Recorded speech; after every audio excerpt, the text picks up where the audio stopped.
You're watching Packers Total Access Live, your daily source for Green Bay Packers content.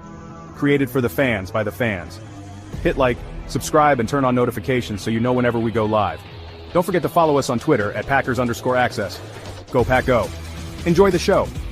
All right, what's up, guys? Welcome into Packers Total Access. My name is Clayton. You can check us out on Packernet.com. Find me on Twitter at Packers_access. You can text us on the Ticket King text line, 865-658-5824. Joined alongside Emilio in Tennessee here to talk some Green Bay Packers as Tim is on assignment this evening doing something way more productive than hanging out on this sucky show right here, I promise you. I know we get the chat already filing in. Good to see everybody on this glorious evening, as we do have some snow flying in Green Bay this evening from what I'm hearing up that way.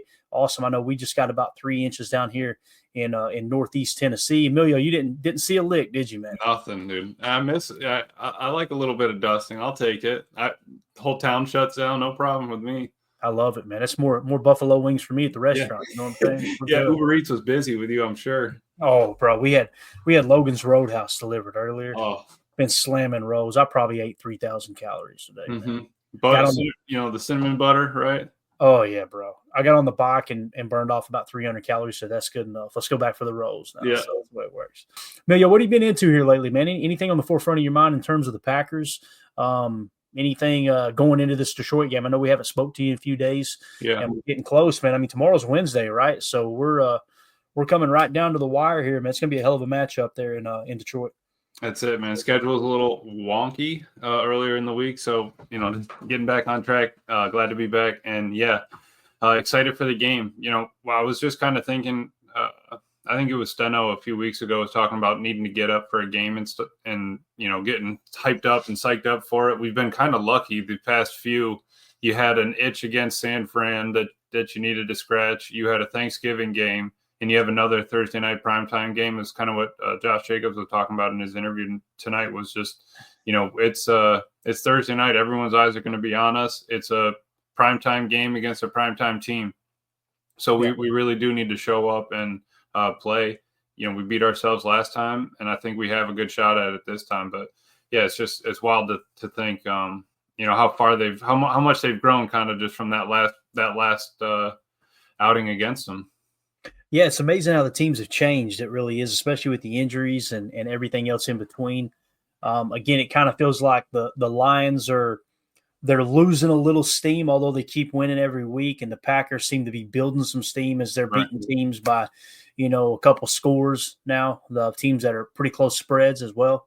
So it's going to be interesting to see how it shakes out. I know Rel in the chat said that Josh Jacobs interview got me fired up for Thursday. Josh Jacobs has quickly become the leader of this team, man. He really has. He and Xavier McKinney, man, leading by example, but also, man, you could tell the guys really respect him in a lot. Did you hear what he said? He was saying, the coaches and the team or whatever trying to get him to take a couple less reps and, take it easy on your body and stuff like that. He's like, nah, I need to take my reps. I need to use my reps.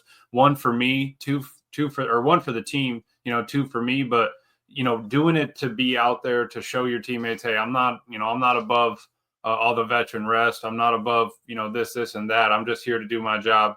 You have to do the footwork. You gotta practice like you're going to play. The preparation, like Matt was saying, he does everything right when he's going out through the walkthroughs or through 100%, even in his limited opportunities, because they're trying to keep him shielded because they've been working him so much.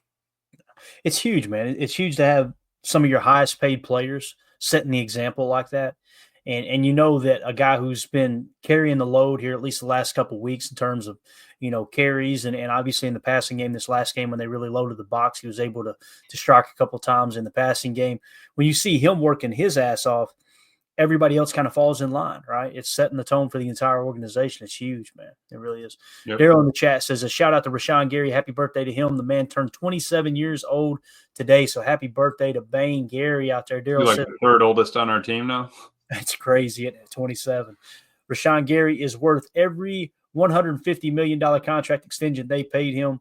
I'm not disappointed about how many sacks he's had this season. I understand it's adjusting to a new scheme. And again, man, the pressures are continuing to pile up. And he's a guy that the big thing for me, especially after that knee injury, is availability and accountability. And you could tell that guy's there. He's absorbing double teams, chips, and all that good stuff. Rashawn Gary, obviously, he's having a down year. Again, we're going to say it every time. There's no doubt he's having a down year, but 110% our best pass rusher. So you got to tip your cap for that for sure. What he's being asked to do this year as well. I mean, it's something different, but he's a guy that you want to turn to and rely on. Yeah, definitely. So let's go to Twitter. We were coming around earlier on Twitter getting some information. We'll have some injury report news as well here in just a second. Thought this was funny. Football's Greatest Moments is a great follow on Twitter. Says Frosty the Snowman hit him with the Madden 05 Ray Lewis hit stick. I just put dog at Mike linebacker. Look at this video, man. Go tackle that shit, Sam.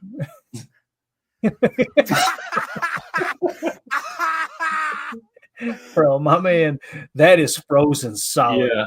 Yep. That thing's been there for 2 weeks. Talk about a statue in the pocket, man. He thought he had him lined up. Oh, he did. No doubt, man. You can see the head snap too, boy. Dude, and he kept the hands in the pockets the whole time till the very end. How are you going to wrap up when you're trying to keep the hands warm? That's called underestimating your opponent, man. That's what that's called. There's no two ways about it. In other news here, ML Football had tweeted out, and I won't show the speech for copyright purposes, but Shannon Sharpe used his own Hall of Fame speech to tell the world that his brother Sterling deserves to be in the Hall. Quote, "I'm the only pro football player that's in the Hall of Fame, and I'm the second best player in my own family." Now, obviously, Sterling Sharpe is up for, I'm trying to think of the exact term. Do you know the exact term they use? Somebody help me in the chat, where it's like a player that's been eligible for a significant amount of time. I'm pretty sure that's how Jerry Kramer finally got in the Hall. Now, it sounds like both Sterling Sharpe and Mike Holmgren are going to be up for the Hall, right? So my question is to you, Emilio, and you know what? This would be a good poll question. If you had to choose between the two, who would you rather have in the Hall of Fame? Sterling Sharpe or Mike Holmgren? I'm going to put a poll question up for you guys. Emilio, you tell me your answer right now, buddy. What do you think about that? Sterling Sharpe or Mike Holmgren? That's tough. Both kind of before my time. From what I watched, though, I think being a young fan would have to say Sharpe would be in there, even though I respect everything Mike did. Just bringing that energy and having that kind of aura over him, Sharpe, man, would be like everyone said I kind of saw that pop up on Twitter. Everybody in the comments was just lighting it up about how he needs to be in there. Would have been a Hall of Famer for sure if it was an injury, all that. And you hate to lose a player to injury and not let him see out his prime and go through it all. Yeah, definitely. And listen, I understand it's a tough decision or a tough question to answer. And shout out to Justin, who does our graphics for Packernet. Reached out to me today and was like, man, that Favre Rodgers question sucked. Like, it's hard to choose between Favre or Rodgers for one game. It really is. And I know this one's tough here too. Let's go through it here, though. We got Jen Wright says Sterling. Yep. Daryl says Sharpe. Right. Dennis Shook says Holmgren did it for two franchises, right? He coached for two franchises, right? Made it to the Super Bowl, but only won one with the Packers. Go Pack 84 fan says Sterling Sharpe. John in the chat says Sterling Sharpe. Prince in the chat says Mike Holmgren. Ron Sample says Sterling Sharpe. United Bates says seniors category, I think. Sterling's speech was great. Onion Cutter, I think he was talking about Shannon's speech, right?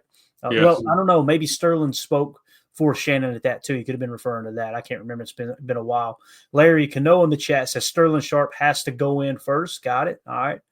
From the tribe of Yehuda says love Mike Holmgren, but definitely Sterling Sharpe. His numbers was on par with Jerry Rice before the injury. All right. So another one for Sterling. Make sure you guys go vote. Please, please, please go vote. In that poll question there. Andy Monday, good to see you, buddy. Says Holmgren brought the championship mentality back to Green Bay, and it hadn't left since. See, I'm thinking that, Amelia. I'm sitting here going, one's got a ring, the other doesn't, right? Yep. That's a big part, right? A big part of going into the Hall, no doubt. That's true. That's true. And that's what Lombardi talks about all the time with coaches, man. It's how are you grading them? What's the scale? I remember listening to that book was like, how are you going to grade them? Is it 100 wins? Is it 3 Super Bowls? Is it 2 playoff appearances? Is it 10 playoff wins? All that stuff. And then it's, a bar graph of just trying to figure out who hits those spots, Yeah, definitely, man. And United Bates did confirm that with Shannon's speech. Got you, buddy. Nate Dogg just says, hey, look, the Pack is back, man. I think you get it at the same time there, Emilio. Pop that thing. I got you. I'm here to tell you, Pack is back. That was I went to click that and hit the video at the same time you clicked it off. It's all right. That's why we have Tim. That's right. Tim makes us look so He bad. does. He does. Let's see. Real in the chat says too young to answer that one, but I'd say Sharpe, knowing about his stats. I feel like that's my area. That's where I'm kind of at. It feels like in the chat, Sharpe's winning. It does. Mm-hmm. Stacy Mitchell in the chat. Damn, that is hard, but Sterling Sharpe. Coach Lynn says Sharpe. Absolutely. Andy Monday, Sharpe was the best receiver in the league for several seasons. All right, got you, buddy. Let's see here. Coach Lynn, Sharpe would have a ring without – what's that say? I think he meant to say would have got a ring without that horrible injury. There you go. It's a good point, man. They probably – if he doesn't have that injury, he's still on the team. Yeah. And he stays with the Packers and obviously wins the Super Bowl. That's a great point, Coach. I see what you mean there, man, for sure. Prince, Holmgren got robbed from a second Super Bowl with the Seahawks in the Bettis Bowl. All right, got it. So you guys get the gist there. Let's see what the who's leading in the poll question real quick. Man, it ain't even close. Sterling Sharpe, 73%. Mike Holmgren, 27%. Wow. That's awesome. And Greg Rice must have been part of the 27. He put his foot down. He said, I can't pick between Mike and Sharpe. Right. He said, I did it. You made me do it between Favre and Rodgers last night, and I ain't doing it with Holmgren and Sharpe today. Got it. All right, good stuff, man. Appreciate y'all contributing there. Again, get your votes in, and we'll get you a result at the end. Now, this creeper right here, right? Look at this guy. I need to get confirmation. If somebody in the chat can confirm for me if John Hussey is going to be the official for the game. Football Zebras, all right, at Football Zebras on Twitter said early word is John Hussey will be the referee for Thursday night's Packers-Lions game. Very unusual for a crew to flip from Monday Night Football to Thursday Night Football. Now, obviously, this was the crew and the crew chief that I think it was Troy Aikman was talking really good about. I heard people talking about that on Twitter as well. If we were to go and look at the referee statistics, all right, let me drop this down. Actually, we'll leave it up. I'll just read it to you. When you go to total flags on the year, John Hussey is dead last at 127. Here's now, a guy. There you go. When you go to count per game, okay, that means obviously he's only officiated in 10 games, and there's some crews that have officiated in 12 games. So if you go to flags thrown by his crew per game, John Hussey is dead last at 10.6 flags per game. If he is the official, Emilio, and you're going in Thursday night, it would suggest they're going to let the boys play, and I'm excited about that, man. That's going to be awesome. Yeah, I think you have to let them play just because of the types of teams that they are. I think they both want to be physical. They're both trying to put a little meat on that bone and make the other team pay for what they've done to you. The Lions have a lot of hate for us for the past their entire existence, and we have a lot of hate from the past year or two. So let's go in there, rattle the cage, like Tucker said, make some fans leave early, quiet the crowd, and, you just got to show up, really. Yeah. Dennis Shook in the chat said, home wrecker Hussey. There you go. All right. I'm not mad. I'm not mad at having the least amount of flags, though. I really, really like just rather see him play. Take that out of the game, that aspect of it. Let's just remove it. Because we beat ourselves last game. We had a lot of penalties. The one I was rewatching with the Bucs Lions where they did take their loss, a couple of penalties early that the Lions took, and a couple of no calls, bang bang plays that if that stays for our game, I think we can make some of those the ball flip our way. Yeah, definitely. Ron Sample did confirm. He said, "Yep, that's the crew for Thursday." So I guess it has been announced. So John Hussey will be the head referee, official, whatever you want to call it, for the Packers-Lions game. So that's exciting, man. We're going to get – again, it's a good thing until you see one of your boys get held and it not get called, right, Amelia? Then you're mad. So yep. We'll see, though. We'll see how it goes for sure. Wes Hodkowitz tweeted this out earlier. Actually, I think it was from November 21st, and then he had tweeted it back out. It popped up on my time. Like, I got to hit this, man. Look how beautiful Lambeau is out there with the glow of the lights, man. We booked our airfare today, Emilio, for the draft, so we're all squared away. The B&B is ready. Great. No, I need to do that. We're gonna have to talk once we get off. We'll line it up. You better get on it, man. Better get on it. We're flying out of here locally. We were thinking about flying out of Knoxville, but we'll be flying out here in the Tri-Cities. So get on it though, man, because I'm telling you, the closer we get to the draft, those people will come from all over the country to experience. This is probably going to be, I mean, listen, I'm 42 years old, right? They're not going to be back in Green Bay for a draft probably in my lifetime, right? I don't expect to make it much further than 70. I'm just going to be honest with you. If I make it to 60, man, I have outlived a lot You're of a happy camper. A lot of the men in my family I've outlived. I promise you that. So this is going to be my only shot, and I think many people probably looking at it too that are in their 50s, 60s, right? Like, hey, let's go experience the draft. Yeah, I mean, even for me, I'm just shy of 30. What's going to happen in the next 30? I mean, I don't know where it's going to be. We don't know what's happening in the future. So yeah, I think it's going to be absolutely blast. Definitely. Coach Lynn says they will come from all over the world. They're going to, man. It's going to be awesome. I can't. Greg Rice says, Prince, sit your butt outside. We got to hit him with it, man. Give him one of those real quick. It's sit your butt outside. That's it. Tim, we miss him, man. I know it. Tim, get back in here, man. What are you doing? All right. So again, shout out to Wes Hockwitz, one of the best follows on Packers Twitter for sure. And and go listen to their Packers Unscripted with him and Mike. Love that. I love it. It's every Tuesday and Thursday, I believe. But one this week because of the game. Yeah. Okay. So did you see the hit on Trevor Lawrence? I did. Okay. I want to get your take before I read this. Okay. And listen, there's no wrong answer. Don't feel persuaded to answer a certain way. Like people in the chat, I understand there's going to be some people that think it's absolutely horrible that dude laid that hit and he should be kicked out of football. I understand there's some people that think that's just football. What's your take on that hit? Did you feel like it was a dirty hit, and how do you feel about that? Yeah, it was a little bit of a dirty hit, but especially got dirtier with the elbow and like finishing through with the elbow. Trust me. I mean, I've been on both sides of some dirty licks, not trying to clean anyone's clock, but you're out there, you're trying to smack someone, you want to hit him. I think his forearm follow through was the worst part of it. Because we've seen slides and hits like that. I think it was when he kind of, pushed down on it, kind of like how that Lions dude pushed down on Jordan's ankle. Right. When you do something like that, you're taking it to the next level. You're trying to, really hurt the dude. You would never want to, knock Trevor Lawrence out cold clean. That's not something you're looking for. I do think it was a little dirty. Yeah. But I also think that it's kind of shady that the quarterback can run up, do a fake slide, and Pat Mahomes get another 15 yards out of it. I think that there's a real fine line they really do need to kind of figure out. If they give themselves up, they give it up. But then you're also like, if the quarterback's out of the pocket, he should be a runner just like everybody else, and you get that argument as well. So there's a few points that you kind of need to look at it.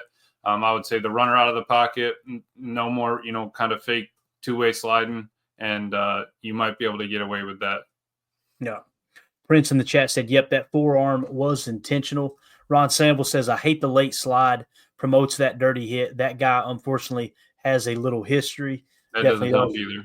Yeah. Holmes MD1 says, Trevor got lit. He said, it was sure late, nasty cheeks. But hear me. I mean, like in lacrosse, you'll have some bang bangs where the whistle blows, the dude's finishing his shot. I'm still going to follow through with the hit. You know what I mean? Like, I'll take the flag afterwards, but I'm not going to stop that hit. But I do get when he like, and also the fact of like, if you're gonna do it, throw your bone on there. Don't throw the bionic arm into his face mask and just force the dude's head into the turf. Yeah. So the tweet I put out, I said, I completely agree with Joe Thomas. We're going to read Joe Thomas's tweet, okay? And I said, completely agree. Nothing worse than watching Patrick Mahomes run up the sideline, waiting for a defender to touch him inbound so he can step out and flail around like a drama queen. I cannot stand that, man. It's why I can't watch basketball today. I can't. I know everybody gets excited about their Milwaukee Bucks and everything, but, man, it seems like every time I give the NBA a shot, someone out there flopping around, LeBron, acting like someone's killing them on the court. And I grew up in the era with Charles Barkley, Karl Malone, Michael Jordan, Isaiah Thomas, on and on and on, man. Shaq, throwing football or throwing basketball at people's head and swinging on people. Like, that was basketball back then. Now it's These guys are just looking for a reason to flop. It drives me crazy. But here's what Joe Thomas had to say. A little long, but I really like how it's worded. Apologize for me reading on a third grade language, but here we go. Joe Thomas, the great Wisconsin Badger, right? I think he played with Wisconsin, right, Emilio, if I remember correctly? Great offensive lineman. This hit was malicious and has no place in our game. But the NFL needs to get the, quote, weaponized quarterback slide out of the game. As dangerous as hits on a quarterback are when the quarterback chooses to slide, we need to stop allowing quarterbacks to fake slide or late slide in order to gain yardage and confuse the defenders on it if the quarterback is sliding or not. He went on to say it would go a long way towards taking those terrible hits out of the game and making things more safe for the quarterback and for the defender. A late slide, fake slide, or acting like you're going to go out of bounds and then skirting forward for a few more yards, these all need to be 15-yard penalties against the offense. And it's about time the NFL referees started marking the ball down immediately when the quarterback starts to slide, which is the rule, by the way. He's fired up, man. If this happens, the big hits on quarterbacks when they're sliding will be completely eliminated from the game. That's what we all want, right? And they're talking about how Azeez Al-Shaair was suspended for 3 games for that hit, as Adam Schefter tweeted out, for the hit that he delivered on Trevor Lawrence. Listen, I think it was a dirty hit. You could tell Trevor was sliding, but at the same time, like, here's the way it should be. If you're going to slide. If you wait till the last second, there should be no flag. That's the way I feel about it. Now, I understand they're trying to get the extra yards and this and that, but the rules are already catering to the quarterback. And I'm telling you, man, there's nothing more frustrating than watching Patrick Mahomes just stretch this rule out to the nth degree. He does it every single week if you watch the Chiefs play. Yeah, and just a couple points here. The Packer fan, that's a fair point, said manipulating the game is a way to win as well. That's very true. That's what football's about. You got to figure out the line in the rule book. But the who was it? Mikey Riggs, he said Mahomes fake out has nothing to do with this hit. I mean, that's true to a point, but you also get it where he's running upfield. You give him the fake, the fake, I'm going to slow down and stop. Everybody kind of just clams around them because they get all the other calls anyway. So yeah. That's where you got to look at it is, all right, if the quarterback's running in between the hashes, he's a defenseless runner, but outside the hashes to the sideline, he's not. And we can hit him, or how do you want it? Is it, going to be like, it's tough because I don't know. When you start the slide, you're giving your body up. He's still mid dive. You probably could push off maybe a little bit and try to shoot above him and, barrel roll over the dude and not even hit him. But you're going to want to finish the hit. If a running back runs around and does a slide like that, are you still going to go clean his clock? I mean, maybe if you're already running that way, if they go to give themselves up, but it also seems like at the end of a game, they're not, or, when those slides are actually being used at an end of a game with a running back, they're still not following through as much as they do on those quarterback slides would just kind of be my take. Yeah, no, and I could not disagree more with Mr. Mikey Riggs. It has everything to do with it because Mahomes is the poster child for the league. Mahomes, let's put it this way. Who was it? There was a quarterback that got the hell beat out of him last week. I'm trying to think who it was. There was like 2 or 3 late hits on him.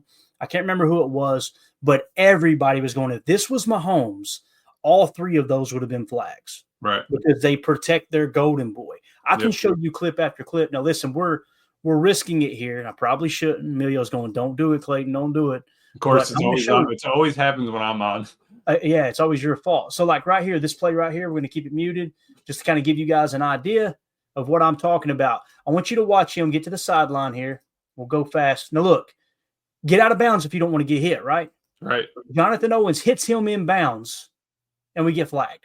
Boom, stopped him at the line. I mean, and he's in bounds. That's what I'm saying. Like, are we running a vertical, imaginary line right at the sideline? Are you, if the ball crosses that sideline, where is it, dude? If you're trying, you're a runner at that point. That's how I kind of look at it. His foot is in bounds. Yeah.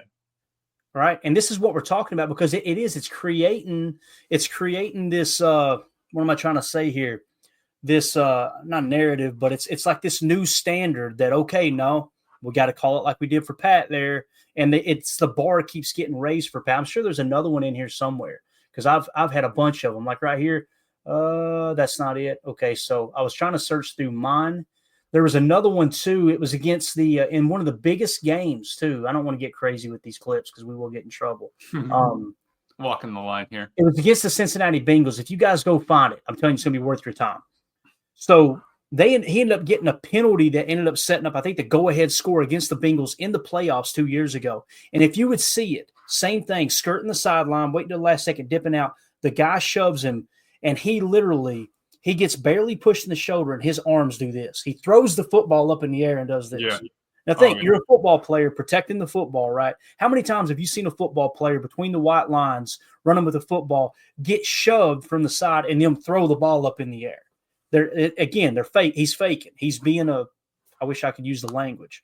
So, and I agree with what Bates is saying. All runners should be treated equally. If you're going to run the rock, if you're going to tuck it down after the defense makes an absolutely perfect coverage call and they flush you out of the pocket, why the hell should you be protected 15 yards down the field while you're trying to get every inch you can? That's just crazy to me. It's crazy. I'd maybe take the slide out of it and only forward dives are allowed. Either put your shoulder down, get out of bounds, or forward dive and get to the ground as quickly as you can. Because, I mean, if you have to make the decision of I'm dropping my body weight forward versus I'm leaning back and ducking out of it, thank you, Ron. Yeah, just eliminate the slide and we're going to asterisk that and put dive in there. You can dive forward wherever you get the ball to, be done with, get touchdown, call it a day. Yep. So, I mean, if you dive forward, they don't touch you down, get back up and start running. That's walking between the lines. You know what I mean? So that's where we got to kind of figure out. But I think that we should look at them as all runners. I think that would be fair.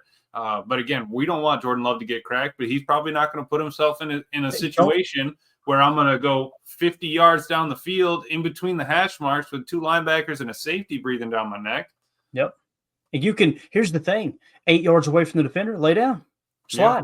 That's different. That's totally different than trying to manipulate the rule, right? Yeah. I'm with Ron. Like this is how I'm wired. Get rid of it. Okay, you guys want to abuse the rule? Cool. We're going to remove it for a year. Good luck out there. Hope you survive. That's the way I would feel about it. It's just, I mean, you get all the protection you want in the pocket. I think that once you step outside of it, we're back to playing football. Bingo. Lamar doesn't get protected when he's running the ball down the field. Never, dude. That's what I'm saying is like you got players like that constantly don't get protected. And Patrick Mahomes, they treat him like he's this golden goose. It's just crazy. Prince in the chat says Caleb faked it 2 weeks ago and got a penalty on McKinney. That's the other one, right? Caleb Williams scrambling out of bounds. McKinney barely touches him. He trips over the tarp, and what did he do? Went completely limp. All of a sudden, you know, the guy been lowering his head the entire game and trying to fight for extra yardage. He gets on the sideline and wants to play, you know, wants to act or something and get an extra penalty. Man, that stuff drives me crazy. I think you should also, in my opinion, you really want to get that whole flopping thing out of the game. Make it a judgment call for the officials that if somebody flops, they can throw them out of the game. Watch that change real quick. That would change real quick, I promise you. So I can't stand it. And you guys know I am pro protect the player. I'm the dude that's like, hey, whatever we got to do to change the rules to protect every football player on the field from CTE is top priority in my book. But when you got players that are faking getting hit and trying to manipulate the rules, man, that's a totally different ball game there. I feel bad for the defense, I really do, because every rule in the book is put in to cater to the offense. It drives me crazy. So anyway, what is this? Holmes MD1. Meanwhile, poor Bo Melton got his ass handed to him. Ejection, but no suspension. You talking about what game was that? It was 2 games ago, right? Am I thinking right, Emilio? When Bo Melton got lit up? I think it was on a punt return, wasn't it? It may have been. I can't remember. But they all start to blend together. Larry Cano, hey Clayton, what happened if you ain't cheating, you ain't trying? Exactly. But when you do it in a cowardly way, Larry, that's where I have a problem with it. Like, think about that. When you ain't cheating, you ain't trying. A dirty hit, I'm sorry. I'm not proud of it. I'm that dude. I'm that dude that's going to try to set a tone. I want players trying to set the tone. Yeah. Right? When I say dirty hit, like you stretch the rules to the nth degree to add a physicality to your game to where they go, like Aaron Rodgers was on Pat McAfee today, and he was talking about this. He's like, when I first came in the league, when A.J. Hawk played and way back, especially in the 90s and the 80s, you want to know why passing numbers were so far down? Because if you went over the middle, you got lit up. That was the consequence. And Tom Brady's been on the record saying this multiple times, saying there's no way that I would throw balls to my receivers that I do today 15, 20 years ago. You got to understand our numbers were down because we would get our guys killed, and we knew I cannot throw that ball and put my guy in trouble. Right. And there's still that risk every game, every week, right? But the rules have changed so much that they've kind of gotten that out of there, right? And the helmets are a big issue. It really is. But as far as the cheating, you ain't trying to do it in a way, Larry, where you're faking an injury or you're faking like someone pushed you too hard. Man, I'm not wired that way. I am not wired that way. I just can't do it. I don't know. Maybe it's the way I was raised. But does that make sense, Emilio? Like I can't. There's just too much pride. How many times have you seen Aaron Rodgers flop? Aaron Rodgers, people would say he's a prima donna, right? They would say that he's all about himself and he got too big for his britches. And I think there's valid arguments there. But when have you ever seen Aaron Rodgers fake like someone pushed him down? It doesn't happen. When did you ever see Brett Favre do that? Brett Favre was going at Warren Sapp, getting in his face, talking trash, right? Mm-hmm. Like that's the type of stuff we're talking about. You don't see Joe Burrow flop. Joe Burrow is kind of a tougher quarterback, mm-hmm. right? Yeah, get up there and hit me harder kind of thing. You know, but yeah, I get what you're saying. I did walk the line a few times. Like I said, you're still following through with your shot, but the ball's already left. I'm still probably hitting you. You know what I mean? I've already committed. I've already slid kind of thing. Right. You're gonna take those penalties. But yeah, I mean, if you're flopping because there was a real penalty there, I understand it. But no, I hate the little ticky tack. You know, I got flicked and I'm on the ground kind of stuff. Right. But I mean, if dude stepped on your knee and tried to bend it back inwards and you're like, you know, kind of flailing a little to get a little eye attention on it, then I get that. Yeah. And the play that we're talking about here with Trevor Lawrence, I don't think Trevor Lawrence slid late. There's some people that believe he did. I don't. I think that Al-Shaair, which is actually a free agent, we were looking at signing this. You remember we were like, hey, this is a guy we might want. And Aaron Rodgers did talk about how he's one of the hardest hitters in the game. He was out of line. I think the suspension probably put him on par with what he did. Like, that was wrong for him to do that. I didn't feel like Trevor Lawrence tried to get every single inch and then slide. And it sounds like since then, Al-Shaair has come out and kind of like he realizes he was wrong. We're talking about offensive players trying to stretch that rule. Caleb Williams on the sideline. Obviously, Patrick Mahomes over and over and over, pretending that he's all, whatever, a victim. So, but in this case right here, though, Trevor Lawrence, I don't think he did anything wrong. I think Trevor Lawrence plays the game the right way, too. I really do, man. Really, really do. And again, the fact that it was a bionic arm that did it does not help. I mean, if you had thrown your own shoulder in there, I think that's something a little bit different, but no, you got a metal plate on your arm and you're just shoving it. I mean, he probably caught him in between the face mask, because it's not like he had a visor on or anything. That's cut, that's going to catch your face. Yeah. Larry Cano says, I agree with you, Clayton, but Mahomes knows he can get away with it. And that's the real problem, right? Like, that's once they took discount double check away from Rodgers and the State Farm, it was a wrap. It was, I'm telling you, once they started bringing Mahomes into the State Farm, I mean, they weren't going to let him lose in the State Farm building, so it's like. It reminds me of back in the day with Dale Earnhardt. And I remember his old crew chief that turned a media member. He said he remembers if you guys grew up watching Dale Earnhardt in the old NASCAR, that man, he just loved wrecking people, bro. That's just, that was his MO, was he was going to do whatever he could. If we ain't rubbing, we ain't racing. If you ain't cheating, you ain't trying. All that applied with Dale. But his crew chief said it was hilarious because NASCAR would come down on him. And he said it was funny because it was like, this was a situation where you let a dog pee on the carpet for 3 months. And all of a sudden one day decide you're going to bust his ass. And the dog's looking at you like, what's the deal here? Like, what? That's how Dale would look at him. That's how it feels, Larry, with Patrick Mahomes. They've let him get away with it for so long. And you see other quarterbacks trying to mimic it in certain senses. Again, not with Trevor Lawrence in this situation, but I'm simply saying I understand both sides of the argument. That's all I'm saying. And I would I'd send a goon out there. All right, you want to flop? We're going to give you a reason to flop. That's just me. But oh yeah, go ahead. Read it. I definitely think that a goon is needed. You need one on every team at least. Mm-hmm. Prince in the chat says, I remember the old days before the clothesline was outlawed, and receivers would really get lit up. Dick Not Train Lane from Detroit and the guy from the Raiders were headhunters. Who was the guy from the Raiders? Because he wore a cast, and they had the cast loaded. Like they would put extra stuff Weight in there. Yeah. Oh, yeah. He was using it like a club. I can't believe it, just like what they went for. I mean, they used to run full pads, basically full forearm pads and everything on it. Now it's a sleeve, or we got the tape job. It's just a completely different game, man. Even the running backs, they don't have the big, big pads on the elbows. No more rubber sleeves like the bus and all that. Yeah, definitely. You know what I'm going to do here, Emilio? I want to pull up that play real quick since we're on this topic. Why not? Right. The Trevor Lawrence run. I'm going to pull up, hit a couple in the chat. Let me get this up on the screen here. Cheese on Top 17 says the hit was football, but his emotional crying is why he's suspended. Fair. The hit on this Packers fan, number one Packers fan said the hit and the slide all happened at the same time. 3 games is much, but the forearm was stupid, so he earned it. I think that really was key. If you're leading with the shoulder pad, you can play that off a lot easier. You were aiming for something with the arm there. Greg Wright says it's a pretty bang play. The defender has to be so careful not to get flagged on the slides, and not hitting ball carriers in the head that are ducking down.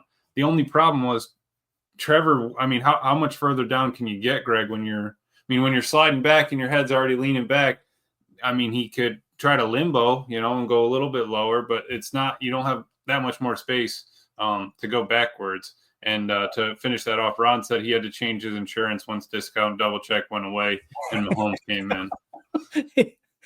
What did you go to? Allstate, man? Yeah. The Geico. I mean, what sold you? Now listen, we have the what am I trying to say here? The convenience of this being half speed. Okay, so just keep that in mind. It's a lot harder call to make, and for the defender, it's a lot quicker decision to make. For the quarterback, everything's happening a lot quicker. But here is the play, and we'll go to the end zone cam too. So I mean, you can see he puts the forearm right on the chin, right? I mean, that's about as ugly. And listen, by the way, I love the teammate coming in. Absolutely. Yeah. Oh, dude, I would have been there in an instant. And then you also see the stiff arms. I mean, you hate to see like his body lock up. It's brutal. Yeah. Let's let it play again here. I think I've got the auto play turned off too, so it should loop now. But let's just kind of see it. That's from the defense's perspective there. Now, if I'm in the secondary, maybe it don't look as bad right there, Mm-hmm. But this shot right here really shows it. I mean, it's more of the forearm, like whoever said that early in the chat, right? I mean, he just kind of bang right on the chin. So, I mean, looking at it a little fast, yeah, Trevor didn't get down fast enough, right? If he's going to slide, you got to commit to that, get down. But he still, I mean, Jair still headhunted him, right? He knew he gave up. He's still, he's still mid motion. He can jump over Trevor right now. He doesn't need to hit him. He could jump over him, do a barrel roll. Very true. Do a barrel roll. So, yeah. It's again, man, it's tough because it happens so fast. I'm trying to get at half speed. But hear me out. They can go and cut legs and cut tight ends' knees out and cut their ankles out, but they can't go and shoot at Trevor's ankles right here. You know what I mean? Like if you want to shoot at ankles, do that. Shoot at his ankle, slide, and take his foot out. I mean, if that's what we're trying to do. Yeah, that shot right there really tells a lot, right? Because the defender still hasn't even left his feet. You can see he's in the full. We would agree he's in the full slide motion right there, right? Like, yeah. I mean, at no point right now does the defender think he's trying to gain an extra yard. So, again, I think I agree with the suspension, but I think it should be policed, like Joe Thomas said, in a sense of, hey, look, if quarterbacks are going to wait till the last second, there should be a penalty there, especially with the flopping too, for sure. United Bates says here, Houston's GM had some words for the NFL about it. I'm thinking the 3 games may end up getting reduced based on the precedent of other players getting the boot and only getting 1 game. Yeah, I think that's a great point. There's no doubt in my mind it will get reduced. It always does, and it's funny because the NFL started kind of upping the suspension a little bit, knowing it's going to get reduced. It's like give and take. Gotta work it. let me write this down. Penalty controversy, because I think this is a great conversation. I really do. And again, I don't think there's any wrong answer here. Everybody's entitled to their opinion. This right here is just it's tough to see, man. When you see a player do that, like that's, I mean, what that is right there, guys, his brain smacked the front of his skull. And I want you to think of Junior Seau, right, who shot himself in the chest. Let's be real, right? He ended his. I'm trying to be careful here because. Please be careful. Right. Yes. Please be careful. Emilio's always online when this happens. Junior Seau, you know how that ended, right? For taking these type of hits, right? Not specifically a quarterback, sliding, obviously. Mike Webster, same type of thing, right? There was an offensive lineman for the Pittsburgh Steelers. If you don't know, if you watch Concussion, you'll know. It's man, that was a sad story. There's far too many to try to name them all, because this right here happens multiple times over the course of someone's career. Tua right now, the fact that Tua's playing, I got all the respect in the world for Tua, that he loves the game so much that he's like, you know what? I'm not really overly concerned about it. I want to keep playing football. I respect the heck out of that. Brett Favre right now, dealing with Parkinson's. They said that is directly, from all the concussions he had over the years. I remember one specific play as I was a Packer fan, became a Packer fan. I think it was against the Browns, if I remember correctly. Brett Favre gets a concussion, goes to the sideline. They didn't take his helmet away. And as he went to the sideline, he looked out there, ran back on the field before they could stop him, throws a touchdown pass. They pull him to the sideline, take his helmet from him so he can't go back on the field. And he didn't even remember throwing the touchdown pass. Like, just because they're just so programmed, you know what I mean? Yeah. But again, a far cry from, Patty Mahomes that wants to flop every chance he gets, for sure. So yeah, no, I hate to see that. I mean, once the body stiffens up like that, you hate it. I mean, that could have happened. I probably had 2 to 3 rough ones, concussions in my time, and then maybe 1 or 2 others that were not discussed. But I just never.